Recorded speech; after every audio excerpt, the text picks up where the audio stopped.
If you still haven't started learning French, I'm not sure why are you guys still waiting to do that. And then you're complaining that there are no draws and you're not getting invited and what you should be looking to do and all those things. Whereas from I think what last 3 years, it's already known that if you really want to make this happen for you, French is the way to go. And imagine in the last 3 years, by now you certainly would have learned the language at least to the level 7, because a lot of people have done it. A lot of people have been able to do it without much issues. I mean, I wouldn't say much issues. Of course there are. I mean, it's a new language, it's not easy, but it's the way to go. That's what IRCC is telling us very, very clearly, loud and clear. They're not mincing their words. They're not trying to mix their emotions.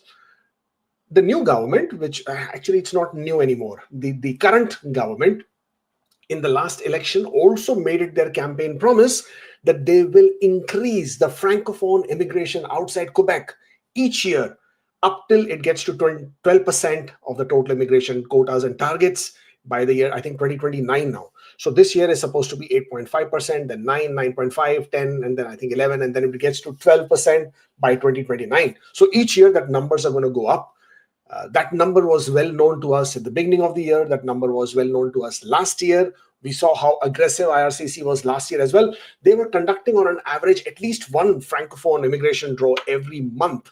And yet, in spite of that, when the draw happens, we are so shocked. We are so surprised. Why IRCC? Why are you doing this? Why shouldn't they? French happens to be the second official language in Canada. And there has always been that political agenda on the background where they would like to encourage more francophones to settle outside the Quebec region. Now, obviously, Quebec being our French majority province, there has always been that push so that more and more people would actually move, live, work outside Quebec. Because, for example, and this is a well-known fact, if you're applying in express entry, then you have to be able to express your intention to reside outside Quebec. So express entry is a program meant for people outside who are living or want to live outside Quebec. If you want to live in Quebec, then obviously you should be looking to apply for immigration programs that are specific to only Quebec. Therefore, what has happened over the last few weeks, days, months, that French has certainly taken, but again, it's not sudden. Why? So therefore, something. I mean, and I'm sure there are a lot of French speakers out there who feel very annoyed when everybody goes and says, "Why should you invite French?" Why shouldn't they invite French? It's their country, or rather our country, or yeah, whatever. It's their country. It's their rules. It's their requirements. Who are we to say, why are you choosing it like this? When did it become our right to demand that, right? It doesn't work like that.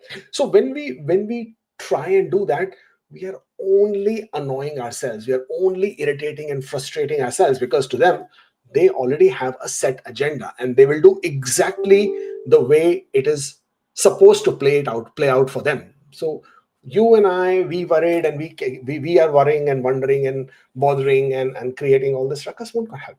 Now, what kind of people come under the French category? I guess that is not a priority. The priority is the language.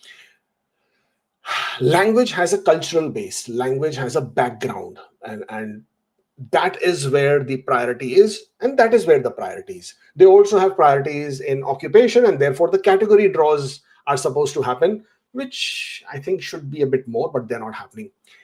I don't think a language alone can run the country, but then who the hell am I to have that kind of a thought? At the end of the day, it's the government who has to have that priorities laid out.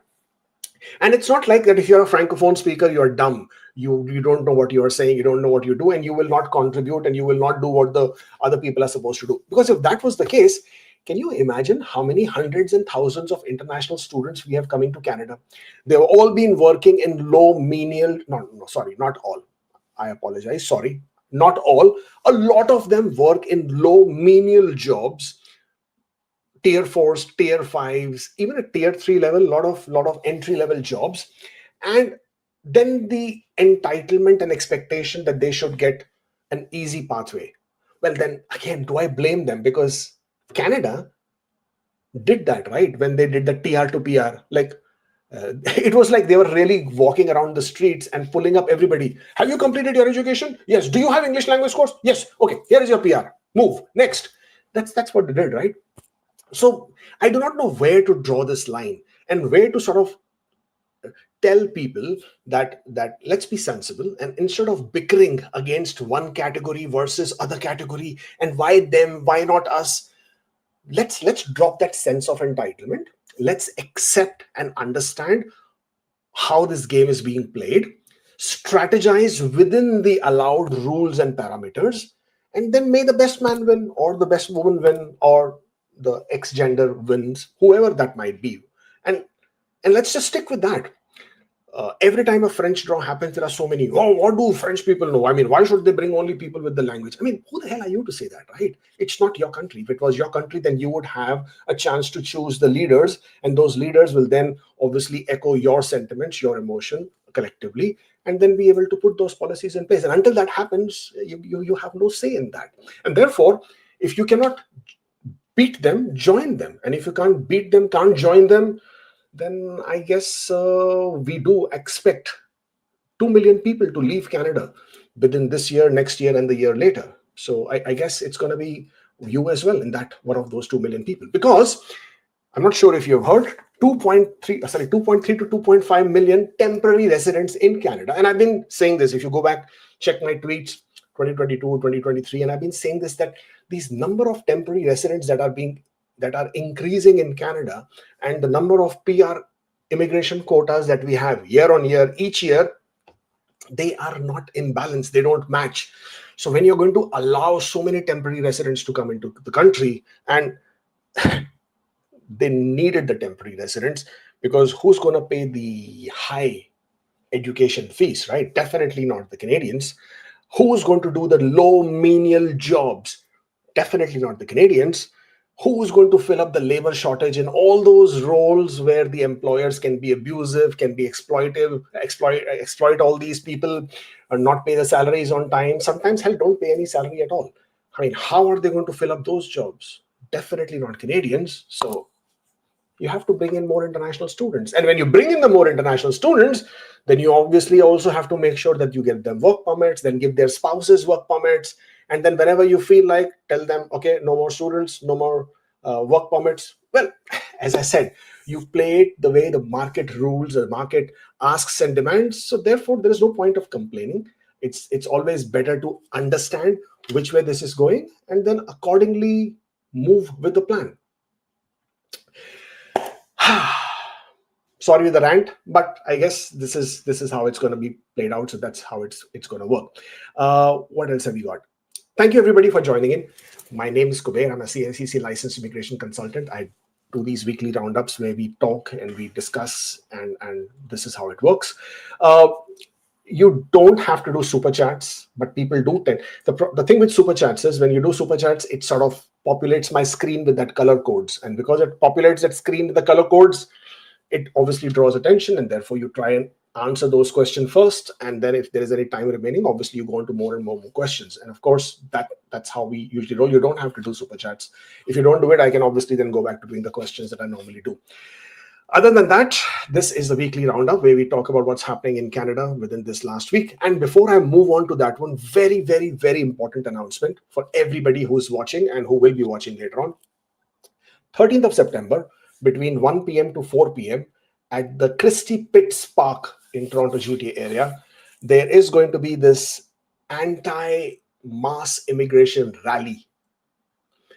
At the same point of time, there is also going to be an opposing rally at the same location, which will start 1 hour earlier, which will be promoting immigration and promoting inclusiveness. Oh boy, this is looking like a perfect stage for a very serious debate. Now, the thing with these kind of rallies is that there is one side which is going to be in the favor of stopping immigration, or rather mass immigration, and the other side which will be saying that the immigrants should get their rights and that everybody should be included and there total inclusion. Two opposing sides. The thing with such kind of rallies and such kind of gatherings is that the emotions get out of control, and it's just few individuals whose emotions have to get out of control, the tempers run high, and before you know it, things go really really out of hand. This was the case which happened very recently, I think last week, in Australia as well, where a similar rally was being held and things went out of hand. Some Indian students, I think, who were in the vicinity were really really badly beaten up. So my suggestion for anybody who's listening, as much as you might want to support either of these causes, stay away. It's not, it's not worth it. You don't want to get involved in these altercations if they happen. You certainly don't want to be on the receiving end of anybody's anger and wrath. It's just not worth it. There are better ways to get your voices heard. Use the social media platforms, come out and speak wherever you wish to. But being part of such rallies, as much as you might want to, you might get encouraged, you might get motivated. My recommendation, my suggestion is to stay away. Leave these to people who want to do it, and let them figure it out, because at the end of the day, no matter what they do, what they say, it's not going to change anything overnight anyways. It has to be a matter of policy. It has to be a government level decision. So stay away from that. On 13th of September, stay in your homes, stay at your workplaces, don't venture out, especially not in the Toronto GTA area, within the Christie, Pitts Park, in any of the vicinity. Don't do it. It's of no real value to you. Don't do it. Okay. Better watch it on TV. Better watch on those TikTok videos. They will be much more funnier and better from wherever you are. Okay. Canadian Immigration Weekly Roundup. Let's start with this one. Express entry, of course. This is the hottest subject. They started the week quite well on the 2nd of September. 1st of September was a Labor Day holiday. So 2nd of September, we had the PNP draw. 249 invitations. 772 was the CRS score. And the very next day, though we anticipated a much bigger, better draw with CEC class, we had only 1,000 invitations issued under the Canadian Experience class. And mind you, the score remained the same, 534, exactly what the score was 1 month earlier on the 7th of August when they had a similar draw. And this got a lot of us quite worked up because, I mean, are you kidding me? Only 1,000 invitations?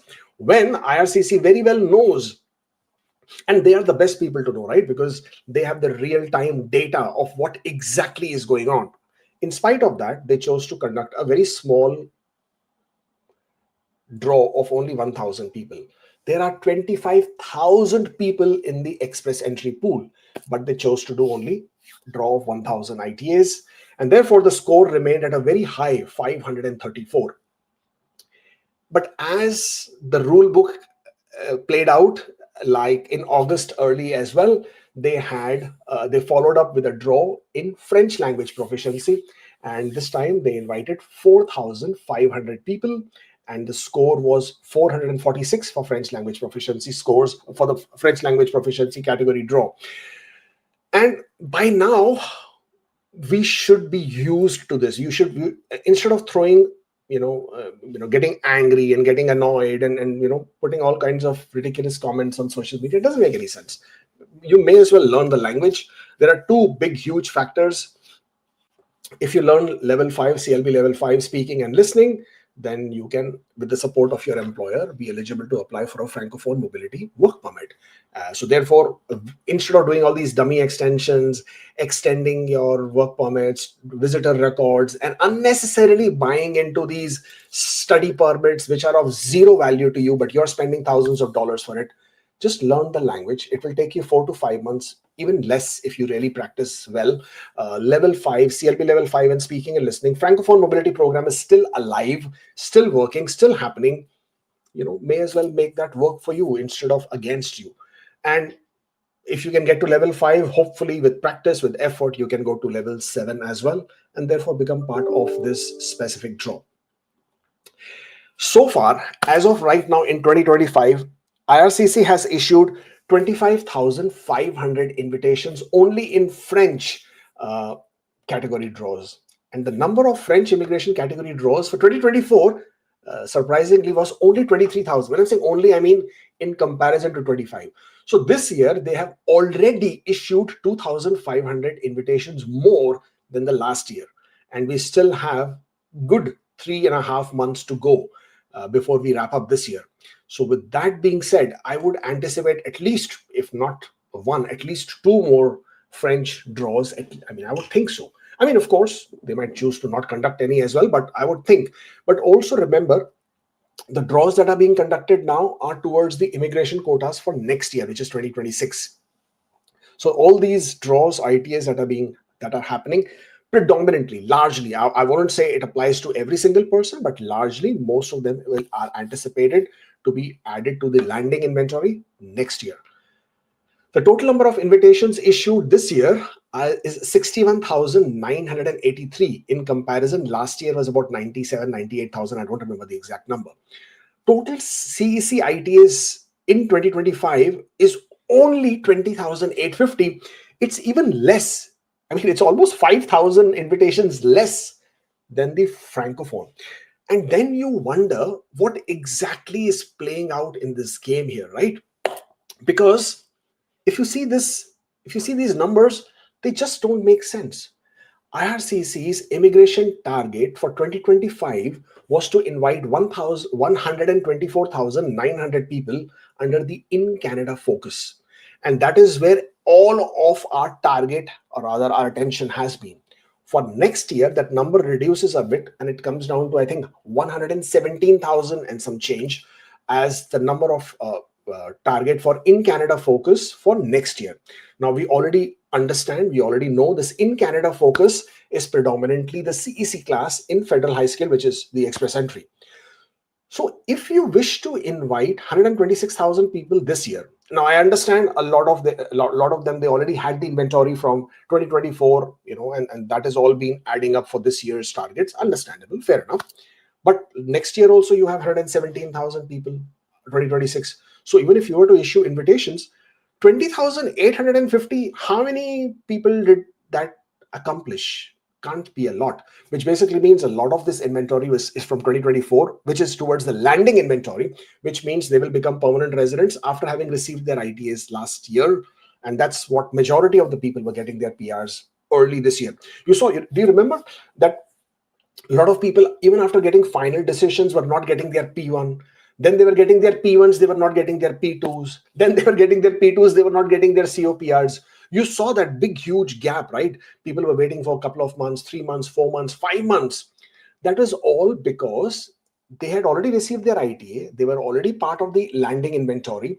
But then IRCC had to balance out these numbers so that they were not exceeding by large number their quarter quotas for landed immigrants in Canada. And that's the reason you saw those spacing out of P1, P2s, and COPRs. Now that we are pretty much coming to we are in the last quarter of the year, and therefore you will see quite balanced release of P1, P2s when your applications have been finalized, processed, and therefore most of the ITAs being issued now will all go towards the 2026 immigration numbers. And that is what confuses me. I mean, I do not know what you guys are thinking, but it is definitely confusing me that if it is only 20,850 ITAs for this year, and let's say everybody this year, or rather most of it this year, who has already become PR is from the 2024 inventory, right? So it's still not adding up, right? Only 20,850 ITAs for CEC, and we are already in September. So two things will happen. First thing is that somewhere IRCC has changed its priorities. Something has happened. There has been a big shift. We don't know of that yet. At least I don't know. I'm not sure if any one of you know, but there has been this change, and this big shift has happened. And that is where my forever hopeful comes into play, and I'm hoping for, is that there is in store, and that is what at least that's what I would like to believe, that there should be between 15 to 20,000 ITAs for CEC more in this year. There should be. Obviously, IRCC is not showing any signs of where they are hidden. Neither are they showing their cards. But between 15 to 20,000, I keep believing in that. And the reason for that is because if you see last year's also, again, I don't remember the exact number of ITAs for last year, but it just doesn't add up. The numbers are just not adding up. And because of that, this confusion continues as to what exactly is IRCC doing.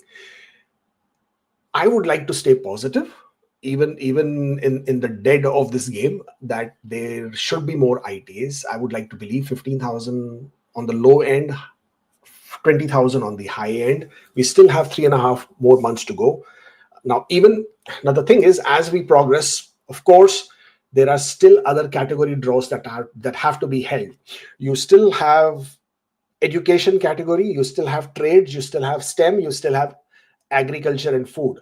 Those haven't been conducted either. So it's somewhere between this and CECs. I'm assuming the next 3 months you're going to be very busy with the express entry draws and hoping that they keep it consistent, they keep it going. The number of, I think the pool, do I have the pool breakdown here? I have the pool breakdown here. Good. Oh, sorry. Where did it go? The pool breakdown. 501 to 600 now stands at 25,123. Now, of course, some of it would have gotten reduced. 1,000 was for your express entry CEC draws, and then some of the people in the Francophone also would have been between the 25,000. So this number now roughly stands at 23,000 something. Now with this 23,000, if you give it another 2 weeks of gap, this number will again rise up to and climb up to 25,000. You know that already by now. Somebody was saying that a lot of people are consultants are creating fake profiles, and that by creating these fake profiles, you are trying to hide, or the consultants, whoever the consultant mafias are, they are trying to hide the LMIAs. And I'm not sure. Honestly, I did not understand that. And the reason for that is because, for example, I'm a consultant, right? Where do I get an advantage if more people get an ITA? Because if more people get an ITA, more people will probably sign up with us. I will get to make more money. Scores remain high, people get discouraged, disadvantaged, people keep losing status, people keep going out of status, and therefore they lose out and they go out, and they leave. So somebody said that, oh no, this way I will be able to encourage people to buy LMIAs. Well, buying LMIAs is not everybody's game. People are not encouraged to buy LMIAs anymore. One, because people who are selling them are still selling them at a pretty high cost, number one. Number two, just by buying an LMIA, what are you getting? I mean, you will be able to continue working in Canada maybe for 1 year, 2 years more, get 10 more points, no advantage. Instead, you go back, you have a better chance of adding those 38 or 50 points. And if you want to just stay in Canada, then you may as well study, because that will also give you authorization to work for 24 hours with any employer instead of buying this LMIA kind of a BS. So I don't buy into this narrative that consultants mafia. First of all, I do not know who that mafia is, but consultants are trying to hike up the scores because why? It's of no advantage. Trust me, I would be the happiest. I mean, of course, people who get the ITAs will be the happiest as well, but I would be the happiest to see multiple draws, more draws, scores dropping. Scores dropping is good for me. I mean, personally, it's actually good overall as well. Why would I want the scores to remain high? It is so demotivating, depressing. There is fatigue that sets in, right? Aren't you fed up every day, day in, day out, watching the same TikToks, same reels, same Instagram, same YouTube, same people barking, same people cow, cow, cow, cow. Me saying the same, Kubeir, yeah. It's too much, right? Your head wants to explode on some days. You want to get through the process and get over with it. Otherwise, you don't want to listen to anybody. You want to just shut off. You may as well watch Kapil Sharma. You may as well watch, for all you want, you may as well start watching National Geographic. It's better to see the giraffes racing each other with a hippo than to be listening to Kubeir giving all the same faltu gyan about express entry draws happening, not happening kind of a thing. It's in nobody's interest to keep these scores high, but eventually people still say that for some reason people are not understanding or not willing to believe that 21, 22, 23, this is considered to be the golden time for international students because they came in truckloads. We broke all records. Canada broke all records in terms of the highest number of international students intake. The number of people who are coming to Canada was huge as international students. I think at one point of time, there were more than 1 million international students in Canada. Today, there are about 500,000 with study permit, give or take a few. When you had more than 1 million students coming into Canada, and a lot of them were actually choosing to study masters. And I'll give you a couple of reasons why. Australia, New Zealand were already on the way down. UK is ridiculously expensive. Most people who choose to come to Canada are coming because UK, just a study permit application can cost you thousands of US dollars, because you have to also pay for the IHS, the health surcharge there as well.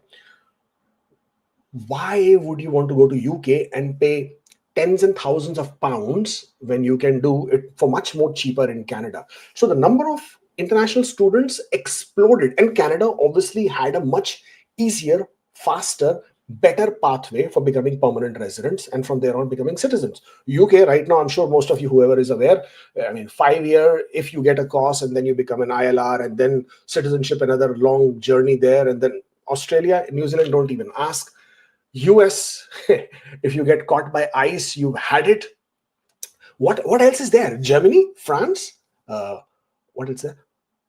Finland. I mean, really, are you really telling me these are viable options? They're not.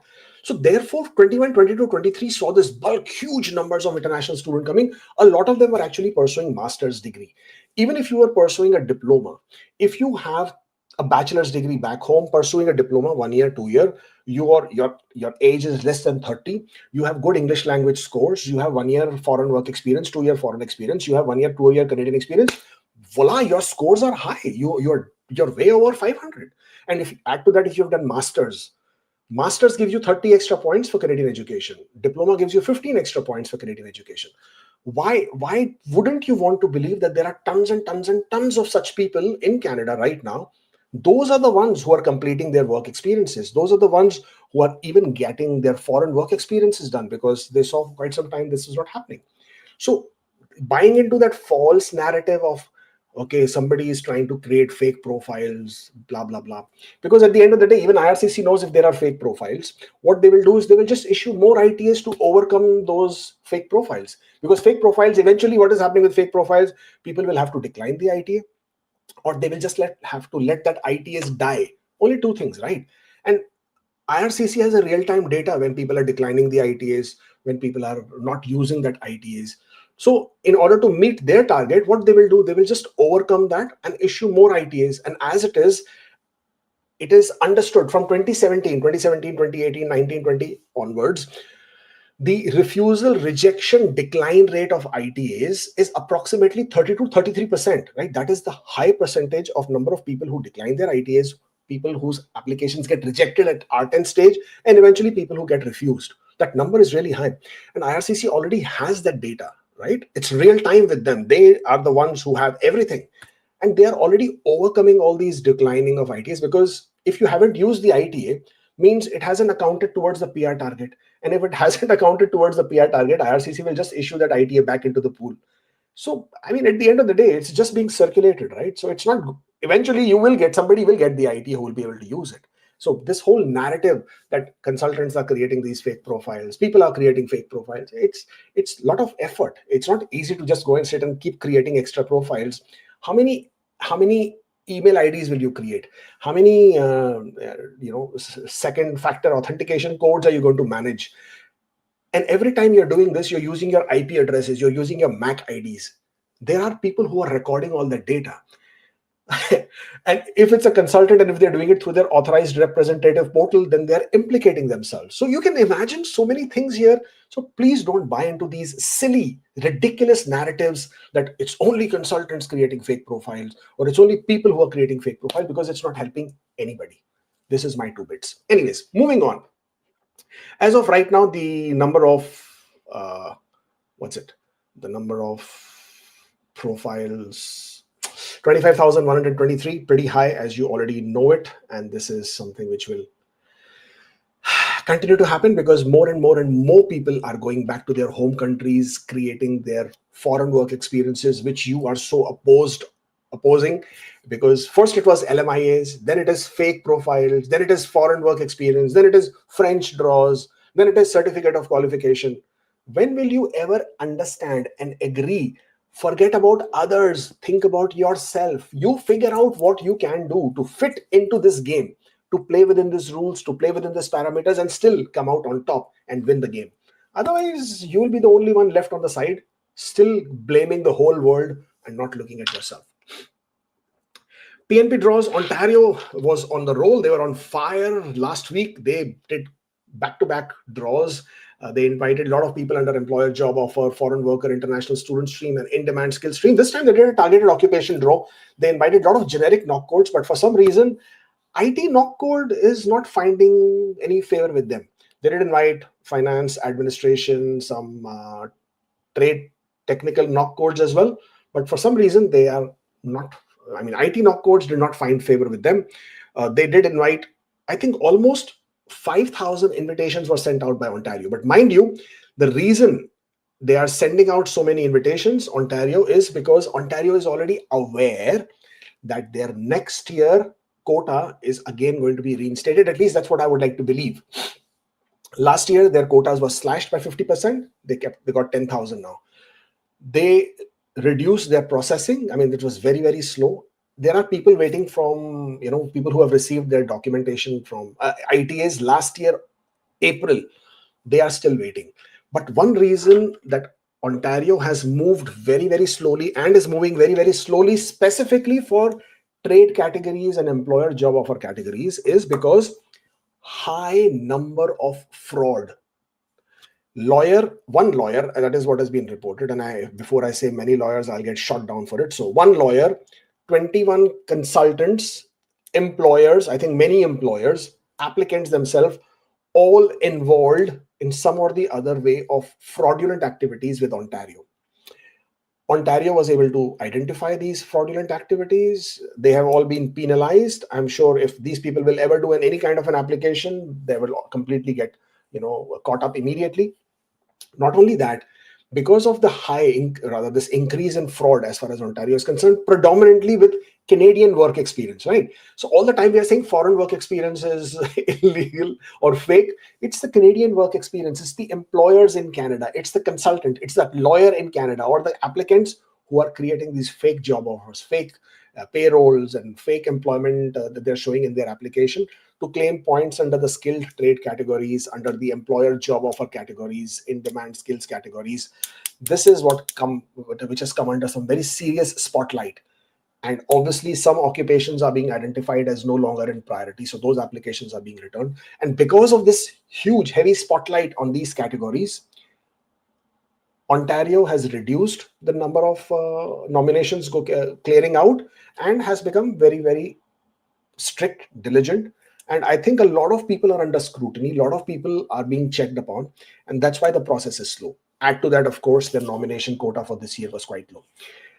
Whoever is getting invitations from Ontario now, on the other hand, is seeing a very fast processing. So the invitations that got through in June, they already got their nomination, most of them. So whoever is getting their invitations now will also probably get their nominations done very fast, because for some reason, everybody in 2024 has been now on a back burner. They will have to wait till a decision comes. And I have a feeling that Ontario is really, really looking at getting their nomination quota reinstated once we see the numbers on 1st of November or end of October. You will see that the PNP quotas for all provinces will be reinstated. This government, Carney government, is very much in the favor of working with the provinces, giving them what they want, working alongside with them. And it is my belief that all the provinces will get their quotas reinstated and they will be able to move along with that. And that's the reason why Ontario is back on fire. Manitoba also conducted a draw on the 4th of September, inviting 3,347 candidates, a big, big draw. Again, but the scores remained very, very high, obviously because of the big backlog in the draws. Newfoundland and Labrador on the 29th of August invited 200 people. So as you can see, a lot of these are now coming back into action as we are moving closer to the end of the year, because most of them are quite aware that they might just get their quotas reinstated. Prince Edward Island is now welcoming new healthcare professionals, primarily from United States and also from other countries where they can get a transition of their equivalencies. Ontario's skill trades program reminder is that uh, Ontario last week has been sending out emails to people who are in skilled trade asking them about their apprenticeships. And if you receive that email, all you have to do is send them the screenshot of your knock code employment requirements. Let them know that you do not need apprenticeship, and that your employer also doesn't need it, and your occupation also doesn't need it, and that request Ontario to continue with the application. But this is what was happening as far as the apprenticeship is concerned. New Brunswick is conducting recruitment initiatives, recruitment drives in Belgium, Morocco, Singapore, Brazil, and across Canada. They're also doing several virtual and in-person interviews, even in other parts of Canada, but largely people who have work experience who are largely health professionals. So nurses and skilled tradespeople are predominantly being targeted in this drive. They're also having it in Toronto, in Montreal, in Vancouver, in Edmonton. So yeah, if you should check the New Brunswick website and see if you can register for any of these recruitment initiatives. That's basically all that I have. Connect with us on social media platforms. We are there everywhere: Instagram, Facebook, TikTok, Twitter, everywhere, basically, all over the place. And yeah, if you wish to book an appointment, then by all means, please use... Why don't I see my... Yeah. askkubeir.com/appointment. By all means, please book an appointment. We'll be very happy to discuss with you one-on-one. If you are looking to ask your chances, don't book an appointment. I sometimes don't even know what to tell you about the chances. The chances are quite restricted, quite limited. Don't spend your $200 for 20 minutes just to discuss what your chances are. In most cases, you already know your chances. They're pretty bleak. If your scores are low, increase your scores. Take up French, move to a different province. Don't move to a different province all the time, but look at the option of finding an employer who can provide you with support, because 99% of all PNP programs, there are approximately 100, 99% of all PNP programs are employer driven. Means you need to have an employer who's going to support you. Otherwise, you don't have a chance as far as PNP is concerned. The only non-employer driven PNP option right now is through human capital priorities, for which Ontario hasn't conducted any draw. And therefore, please feel free to book an appointment. But if you're asking me about your chances, the chances are I may not be able to give you anything concrete, and you might not be very happy after that. Because if you think that you'll pay me $200 for my consultation, and I will be able to open some secret doors, some secret pathways, I don't have any some such thing. If there was any good pathway, good option, I will be the first one who will come out on social media and tell you all about it. So I don't have any pathways. I can't really give you any secret doors. If your CRS score is low, then you need to improve. Take up French, learn French, find an employer, go back to your home country, get foreign work experience, get work experience in a category occupation. These are pretty much the options for everybody out there. It all depends on who will actually do it. It's a problem is with taking action. People don't take action. People don't want to do anything. And that's where it all falls apart. Yeah, but feel free to book an appointment, askkubeir.com/appointment. If you do receive an ITA and you wish to hire a representative, consider us, support@askkubeir.com. We do consider ourselves quite well to do our job. We do our job quite well. So yeah, do consider us, and hopefully we'll be able to work with you on your application. Let's take this question first. Do you think Ontario Masters draw might happen this year? Well, I don't know. And the reason I don't know is because nobody knows. But Auditor General of Ontario did give an audited report. I don't have it here. They gave an audited report to Ontario, telling them that all these people that they have been selecting for Masters and PhD stream, they are not directly adding any economic benefit to Ontario. And that number of people who they were giving nominations to under Masters PhD stream, that number was very, very high in comparison to people whose occupations are in priority and people who have a job offer in Ontario. And that Ontario must, so their recommendation was to reduce the number of intake for Masters PhD and increase the number of intake for employer-driven streams. And it seems Ontario has obviously taken this seriously, and they have actually actioning upon it, and they are taking an action on this. And therefore, you are not seeing any master stream. I'm not saying master stream will not happen. I'm saying don't expect a lot of invitations for master's graduate stream, and don't expect too many draws, even if they do happen for this year. Right, let's go with these questions. According to the trend, do you think CEC not a priority anymore for 26 and the quota is given to PNP? There is no 20,000 quota left for this year. I think I already discussed about this, Shubham, in detail. If you just want to backtrack a bit, you'll have my views on this one.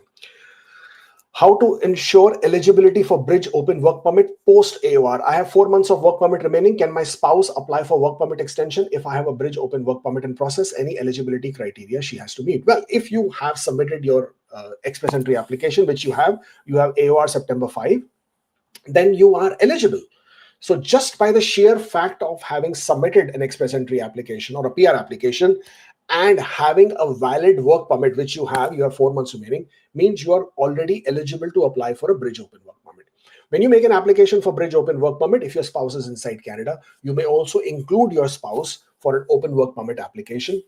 The requirement and restriction of 16 months is not applicable.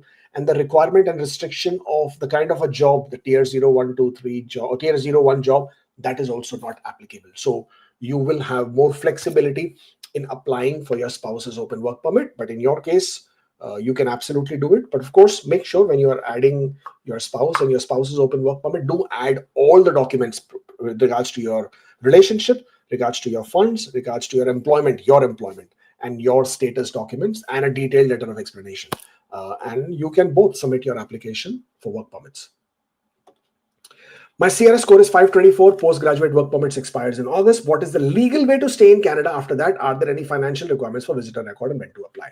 Well, the most legal option here is, most available legal option here is to apply for a visitor record before the expiration of your work permit. So even on the first week of October, you may apply to change your status to a visitor. Now, when you are showing you want to change your status to a visitor, you obviously have to explain why you are making an application for a visitor record, what do you need to accomplish by being in Canada as a visitor, and of course, because you cannot work as a visitor, you have to provide proof of finances, that you have available finances in your account, access with you, which you will be able to use the funds for during your period of stay in Canada.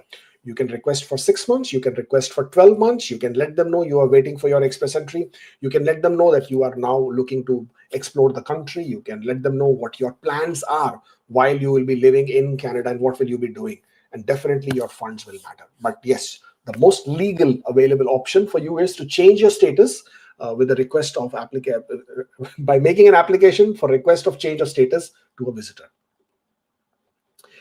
Waiting for P2 since July. Am I well within the processing time? Work permit expiring in October. Should I apply for bridge right now or wait? Well, you can wait till the very last day. So your work permit is expiring in October end. You can wait till the very few days before the expiration and then make a bridge open work permit. If your COPR is issued, then your bridge open work permit will automatically be cancelled. You will get a refund, or of course, you can apply for refund yourself. I know, hard to say at this point of time. How do you project the chances for 517 CRS in coming to 6 to 8 months? Well, with the way IRCC is playing out this game, it's very, very difficult to predict anything for that matter. I still feel that there are about 15 to 20,000 ITAs in store. And it all depends on when IRCC starts rolling them out that you can start seeing the scores plummeting down. But 517, the way I look at it, has an excellent chance. If not immediately this year, then definitely early next year. CRS score 491, do you think it's a decent score for trade? I can't tell you, because there is no way for anybody to know how many people are there in the pool in trade category. And more importantly, how many invitations IRCC will issue. For example, if IRCC chooses to issue, let's say only 500 invitation, you might find that even 491 is out of reach. So it will all depend on how many invitations IRCC chooses to issue. Does my 3-month remote work experience count towards the 9 months of foreign work experience I showed for my study permit, making it a total of 1 year? Yes. Now, if you are already a Canadian experience class, then you can claim foreign work experience in bits and pieces and add them cumulatively and claim 1 year of experience. So your previous 3 months or 4 months, later 3 months or 4 months, now 4 to 6 months, different occupations, different employers, different periods of work, all can be combined. It does not need to be continuous. This is a myth that not only people, but even consultants and lawyers have, that your work experience needs to be continuous. If you are CEC, none of your work experience inside Canada needs to be continuous. It's in ministerial instructions, section 25, very clearly written. So please don't worry, you can still count it as 1 year. Degree finished in 2023, postgraduate work permit applied, can work in July 123 count for express entry? I'm not sure what you're asking me here. Degree finished in July, postgraduate work permit applied in July. Oh, from July 1 to 23. Well, no, you can't count that work experience. The minute you have received, now when you say degree finished, I mean, I do not know if you had received your completion letter or not, but the time you get your completion letter, the time you get your final transcript, from that day onwards, you cannot work until you apply for your postgraduate work permit. So that period of work is considered as illegal. You're in non-compliance of IRPA, and that can always be problematic. But yes, you cannot claim that work experience at all. 6 months ECA experience will be completed on 15th November. If I get ITA between November 1 to 15, would I have to decline the ITA? No, you don't have to decline the ITA. You can continue with the ITA. Once you complete your work experience, then you can submit your application. Does IRCC consider re-evaluation CELPIP scores? Yes, they do, as long as it's a re-evaluation. Re-evaluation is your right. If you think you should get a better, bigger, higher score, then you can always file for re-evaluation. And if CELPIP is giving you upgraded scores, then absolutely IRCC will accept it. Can I take 3-month course at University of Toronto while on postgraduate work permit, and are there any implications? Course is public speaking and have 3 hours classes each week. It's a very tricky question to answer, because if your work permit says specifically that you can't work, if your work permit says specifically that you can't study, then any kind of study that you are taking is in non-compliance. I know about that 6-month rule. That 6-month rule is applicable during your initial authorized period of stay. Now, largely IRCC through various modes have implied that you may study, but the law trumps everything IRCC will say on these websites everywhere. And the law is very clear. Law says you can only study for 6 months or less during your initial or your first authorized period of stay in Canada as a temporary resident.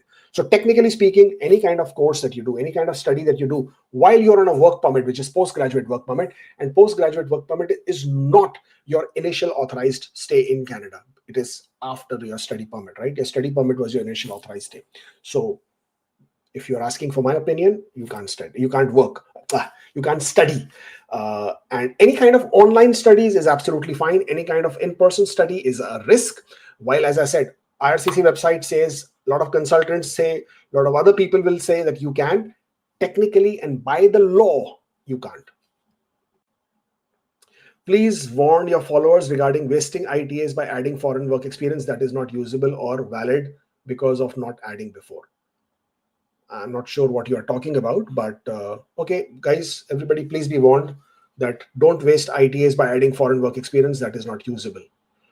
Okay, if you are referring to people who are claiming work experience that you did not show in your study permit, but you are showing it now, then people are inviting for trouble themselves. This can also be seen as misrepresentation. Your application will be refused. You will get into serious trouble. So people, please don't do it. I'm eligible for both Ontario and skilled trade. Score is 469. Also eligible for Ontario foreign stream. Should I create 3 profiles? No, just create 1 profile, which is under the Ontario foreign worker employer job offer stream. For skilled trade stream in Ontario, you don't need to create a profile. Skilled trade stream, you only need to have an active express entry profile. Ontario will invite you from the express entry if your occupation is eligible. So you only need to create 1 profile. Submitted documents after ITA last Friday. It shows application number not in system.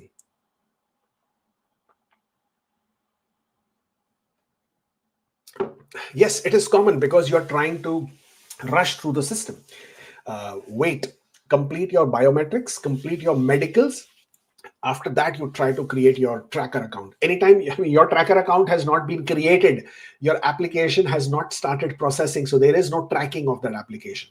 Wait to complete your biometrics and your medicals, then you will be able to create your tracker account.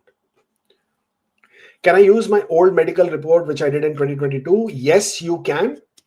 If you are applying from inside Canada, you have completed your medicals within the last 5 years, you may still use those medicals regardless of where you did your medicals, regardless of how many times you traveled. If you are submitting your application from inside Canada, you may use the same medicals which you have completed within the last 5 years. No problem with that.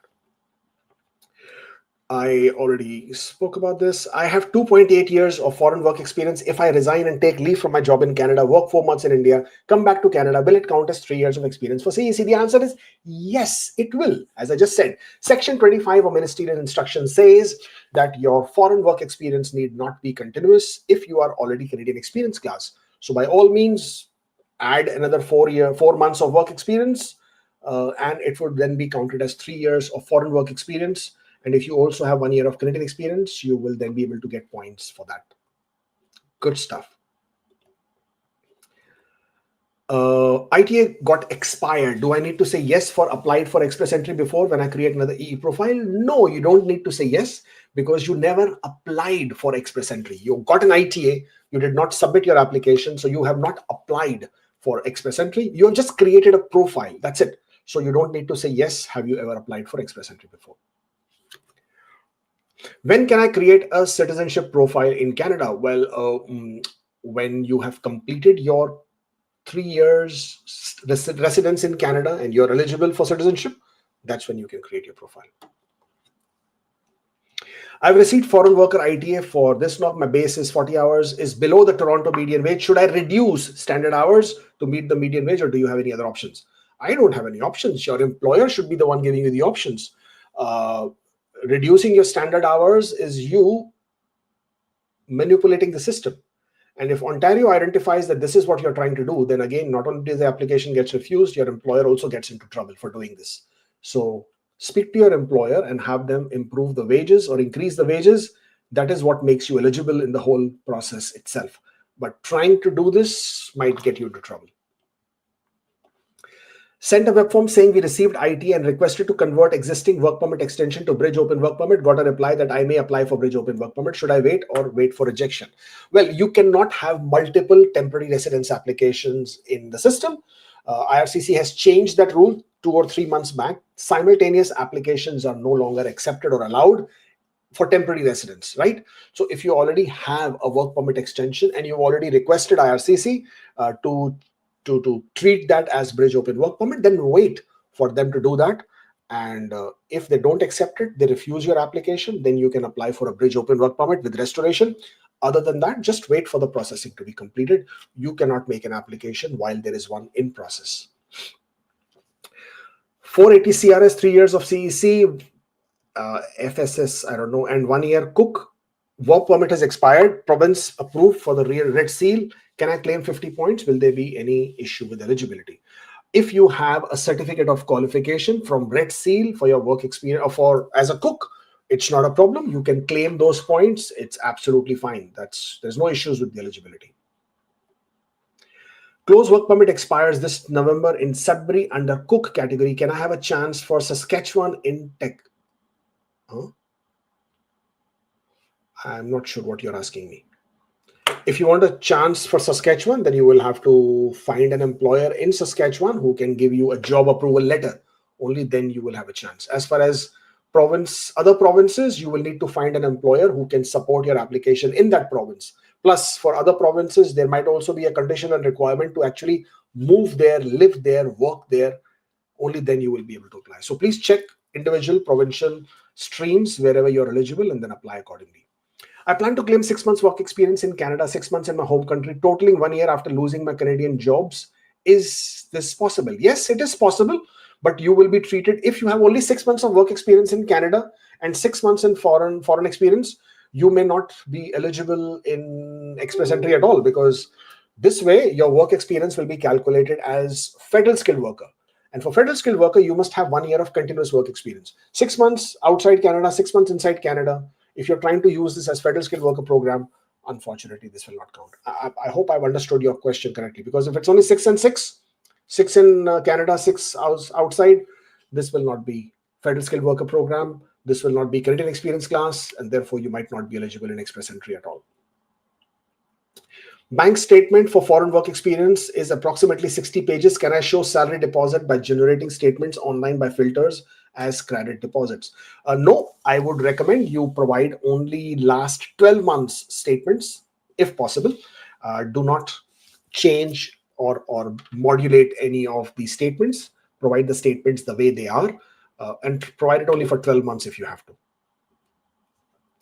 476 education EE draw chances after 15th of November.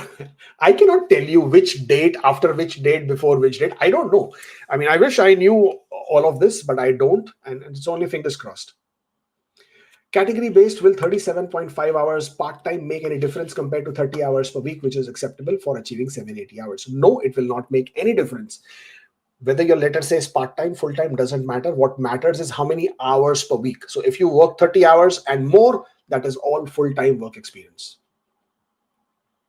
I'm working in a category job. My question is, I'm planning to go back home for 1 month before completing 6 months.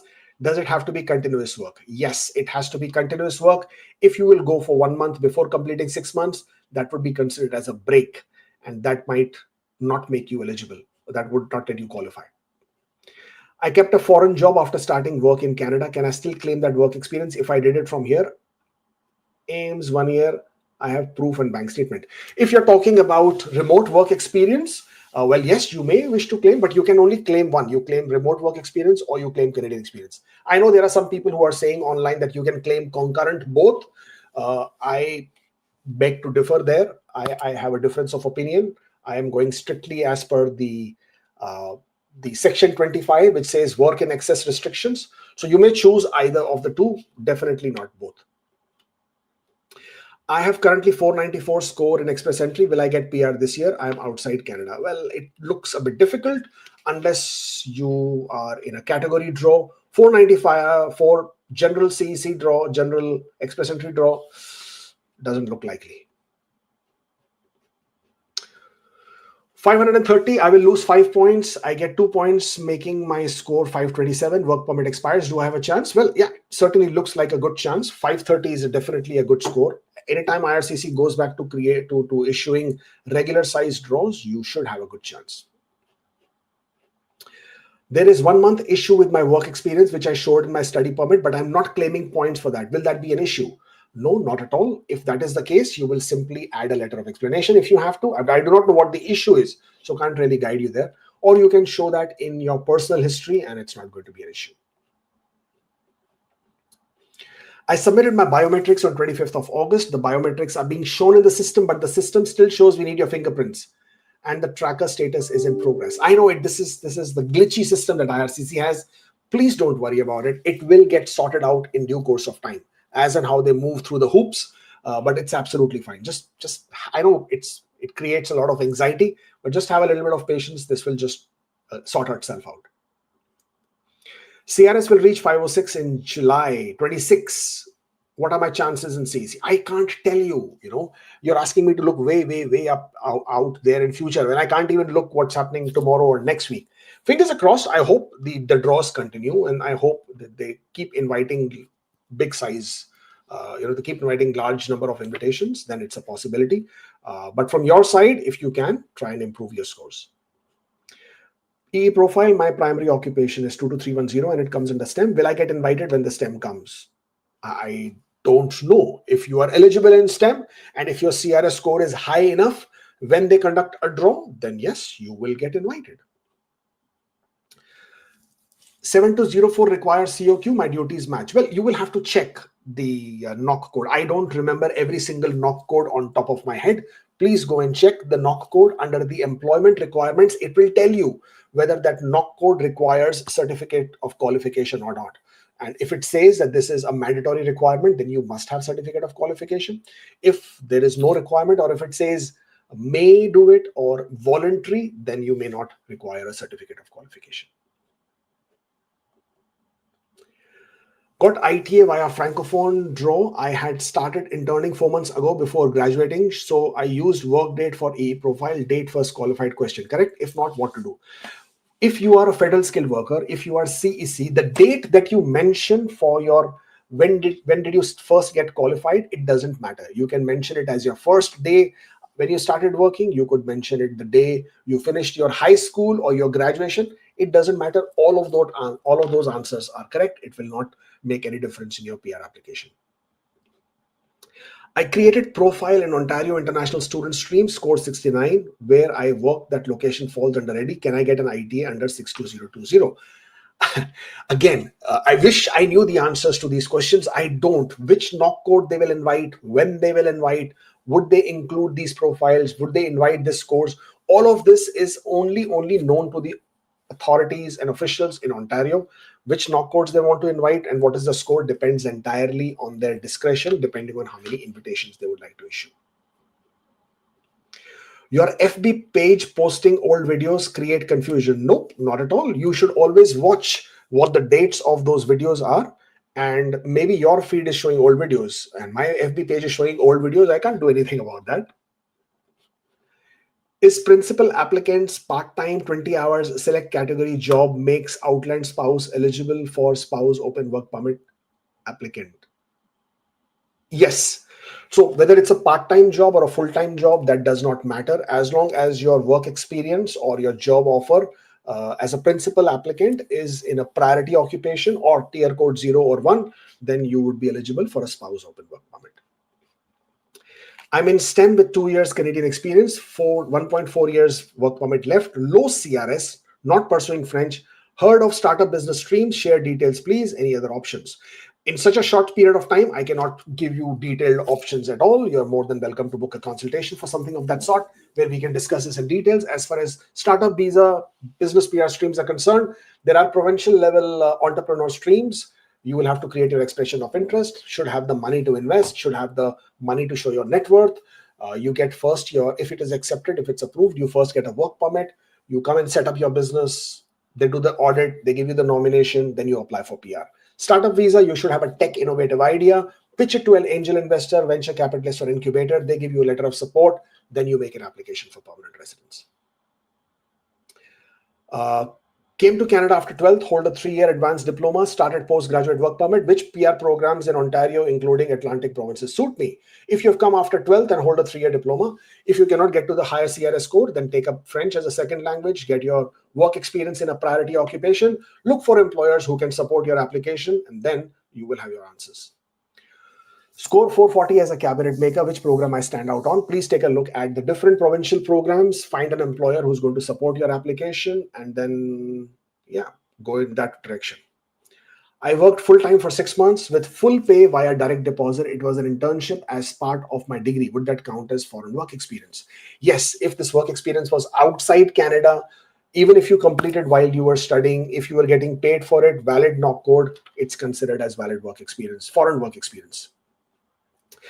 Should I take leave or resign from my job in Canada to work for 4 months to complete 3 years? Well, it's entirely up to you. Why should you resign? Take leave. It doesn't matter whether you have resigned or taken leave. As long as you are outside Canada and working, that's what's foreign work experience. For legally separated title, is divorce petition the right document, or you should get a separation agreement executed? Separation agreement is required if you are choosing yourself as legally separated. Divorce petition is not a legal separation document, and divorce petition would not satisfy that requirement. Any idea when it could happen for STEM category? Unfortunately, I don't have any schedule for the draws. For category-based 6 months continuous work experience, how much vacation will be okay? For example, if I go out for 15 days, my recommendation is do not go out at all. Complete your 6 months of work experience without any break. Got IT on 4 September, wife is expecting on 24th. What should I do? I don't think I will be able to gather all the documents before 4th of November. Well, that's absolutely fine. If your wife is expecting, before you submit your application, then you provide your child's detail and you let them know that the baby has just been delivered and you cannot provide these documents. You should try and submit your application before the delivery if you can, so that you can add your baby to an ongoing application, which will be much more easier. If you can't, then letter of explanation is the best way to go. What if I don't receive PCC on time? Then add a letter of explanation stating that you have applied for PCC, add proof of having submitted a PCC, and then request for additional time. Open work permit expires on 6th of October. CRS is 517. Is it possible to apply for work permit extension for me and husband? No, there is no provision to apply for work permit extensions. Dummy extensions is not recommended. You may choose to apply for a visitor record. I applied for study permit extension on October. 183 days before it was set to expire. My study permit expired 4 months ago. I graduated last month. How can I apply for postgraduate work permit? You can apply for postgraduate work permit even while you are in employed status. That is not a problem.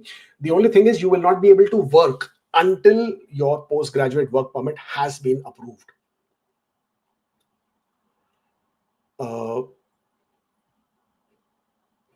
I have 2.5 years of experience, but lost. Oh, what is this? Sorry. I have 2.5 years of experience, but lost my job. If I work 6 months remotely in Canada for a foreign employer and then 6 months in India for the same employer, can I claim foreign experience points in CEC? No. In order to claim foreign work experience, Canadian work experience, you must be working in Canada for a Canadian employer. Any work experience for a foreign employer has to be at a different period of time, at a different juncture. But at the same point of time, you can't overlap two work experiences. Score of 492 as a line cook. I'm on an applied status of work permit living in Canada. What are my chances of getting an ITA this year? I can't tell you. I have no idea how many invitations will be issued. I have no idea when the draws will happen. And there is no way to know how many people are in the pool in the trade category. For human capital priority, is it mandatory to have the NOC as primary? Yes, it is. I work for an employer for 12 months. On end of 11th month, company got dissolved. I still work for 12th month. I got paid from company account. Any problem? No, no problem at all, as long as you can provide. Is day or swing trading allowed on closed work permit? I don't know. Never really seen this. But I don't see this as an issue because it's not considered as an activity. It's not considered as a work. So if you're doing online trading, if you're speculating and involved in trading activities, it should not impact your work permit. Is separation under one roof valid in Canada? I don't understand what you mean. I'm sorry, I can't give you an idea on that one. Last question. The employment requirements of my category job require usual completion of a college program and several months of on-job training. Not having will be an issue. Well, as long as you can explain under what basis did you find that job and you are working and what kind of background do you have, it should not be an issue. Usually IRCC doesn't ask those questions, but if they do, you should be willing to provide explanation for that. That brings to the end today's episode. Thank you so much. Please don't forget to subscribe to the channel. Do follow us on Instagram. Book an appointment for a consultation if you wish to, askkubeir.com/appointment. And if you wish to hire us for your services, support@askkubeir.com. Thank you so much for joining in. It was lovely catching you again. We shall do this again, of course, next week. And until then, stay forever hopeful.